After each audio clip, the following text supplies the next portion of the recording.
Something strange and concerning is happening with modern women. The more freedom they gain, the lonelier they seem to become. Real stories reveal a shocking pattern of emotional choices that are sabotaging love, connection, and their future.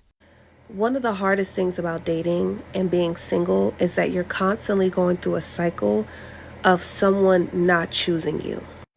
And for me, I think the constant cycle of rejection, essentially, right? Putting yourself out there, hoping that this guy chooses you or sees something in you where he's like, wow, she's the one. I want to pick her. I want to build a future with her. She's my forever person. When you keep going through those cycles of someone not choosing you, at least for me, it does take a toll on my confidence level, and it takes a toll on my eagerness to keep putting myself out there and keep dating. I don't know. And after a series of like rejections and being hurt in situationships, it's kind of exhausting. And you get to a point where you're like, I don't know if I want to keep doing this or if I can keep doing this, like mentally, physically. After a while, it does take a toll on you. So I'm trying to remain hopeful, but I'm reaching a point where I'm losing hope at the same time. I know you guys know the feeling, but you know, when you're 30 years old and you're single and you're like trying to put yourself out there and your friends are all married and they're like, oh, let's go to the D-backs game, and you're like sick, and then you think like it's going to be a night out, and then they're like seventh inning in and they're like, yeah, let's go get some ice cream after this, and I'm like, oh fuck, we have really different vibes of like what the night is going to look like.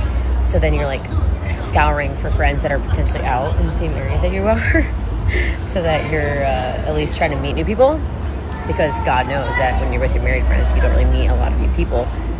And I love them. Like, I don't blame them. Like, I want to go home and eat fucking ice cream too.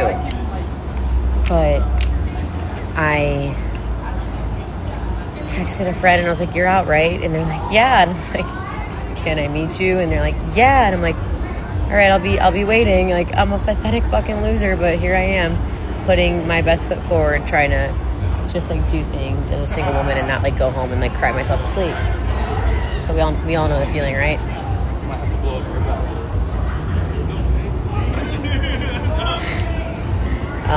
Basically, I'll let you know how the night goes and if it was worth it.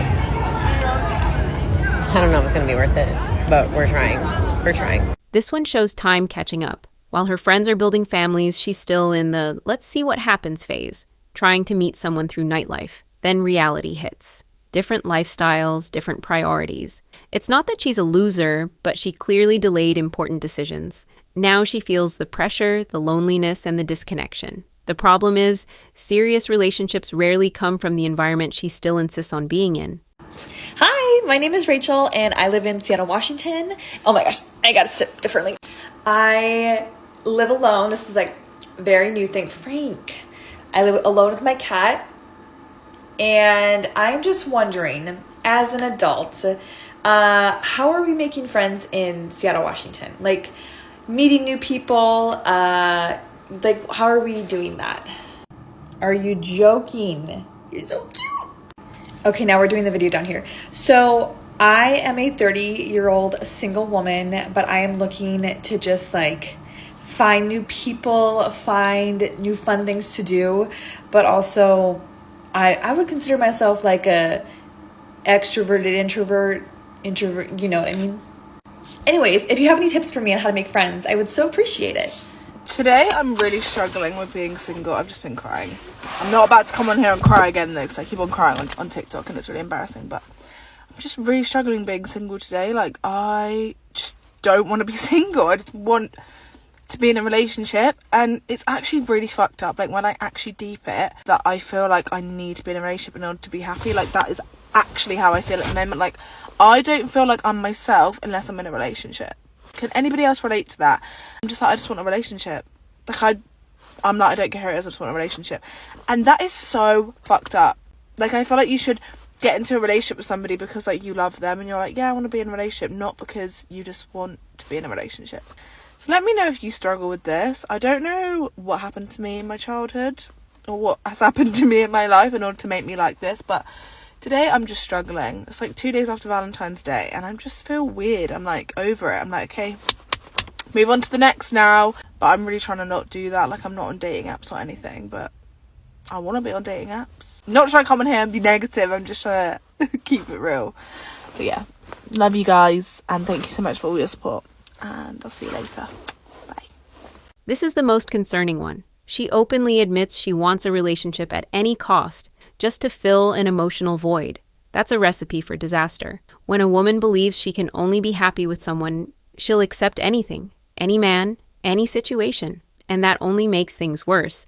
The issue isn't just wanting love, it's depending on it to feel whole. Until she fixes that internal emptiness, every relationship she enters will just become another cycle of pain. I'm having a little moment. I'm feeling a little sad. I don't know if it's because, like, my birthday's in 10 days or what. But I think I just think, like, about me when I was little, and I'm like, I did not think that I was going to be alone at this age. And, like, I am fine. But some days I'm just, like, hyper aware that, not that no one cares about me, but I'm, like, no one's number one priority. And sometimes I just want to feel cared for. Hence, I don't know, I guess, me making myself moose tonight, because I'm like, it does feel nice when I take care of myself, but sometimes I just want to break. Like, sometimes I just want someone to hold me, or I don't know. Sometimes I worry, like, the more, like, stuff about myself that I, like, unpack, like, the more that I'm just, like, too much for, like, anyone to ever, like, handle or, like, want to get involved with. And I know that's, like a shitty part of me speaking right now. And in a few hours, like, I probably won't feel that way, or I'll forget about it, but I have the moments. And I know I'm not, like, the only one that feels this way.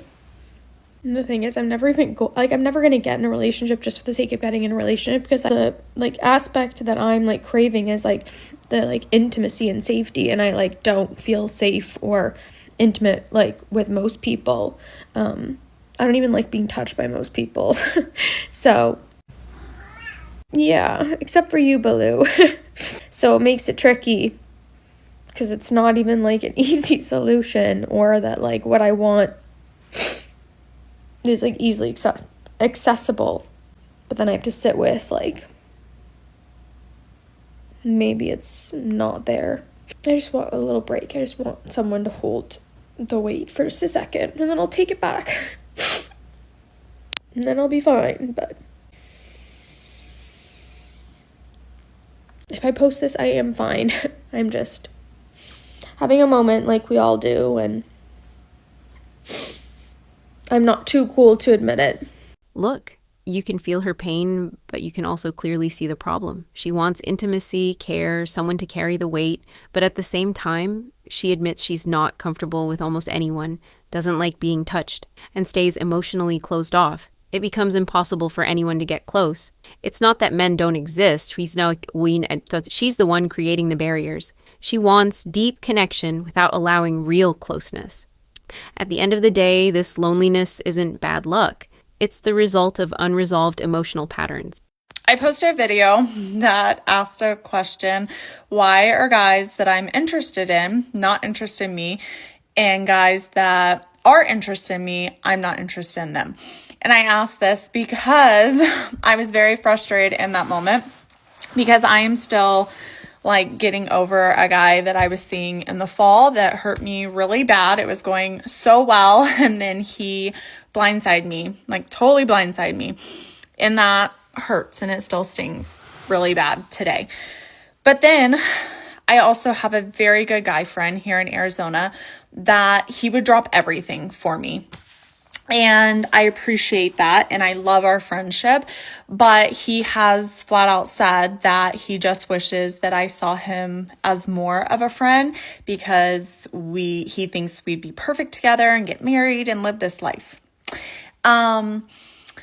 He also called me yesterday, and he's like, I have a surprise for you. I'm like, okay. He's like, this is for you and your neighbor. Okay. He said, I know you're going to Moria Malin in the summer. I got you and your neighbor a hotel room for the night. Now, I probably should think this is very sweet and generous, but it's kind of like just too much for me. Like if I was dating this person and they did that, it would be so different. But as a friend, it's just like trying too hard. And even if I was dating you, like not seriously dating you, but dating you, it might give off like trying too hard vibes. So I didn't say that to make it seem like I'm too good for people, because I've never had that mentality that I'm too good for people or whatever. Yeah, I said that because I'm just still trying to process like losing someone that I really liked, and then I have someone that likes me, but I don't reciprocate those feelings. Like he's a great friend and I wouldn't want to jeopardize that. And I just have like brother vibes with him. So that's why I posted that. This is classic. She suffers over the guy who didn't choose her and rejects the one who clearly values her. The ideal guy is right there, available, present, even going above and beyond. But she feels nothing. Meanwhile, the one she does feel something for is the one who hurt her. This shows a messy emotional pattern, confusing intensity with value. The issue isn't lack of options, I'm brain sec, it's lack of discernment. As long as she's attracted to men who don't choose her, she'll stay stuck in this cycle of frustration.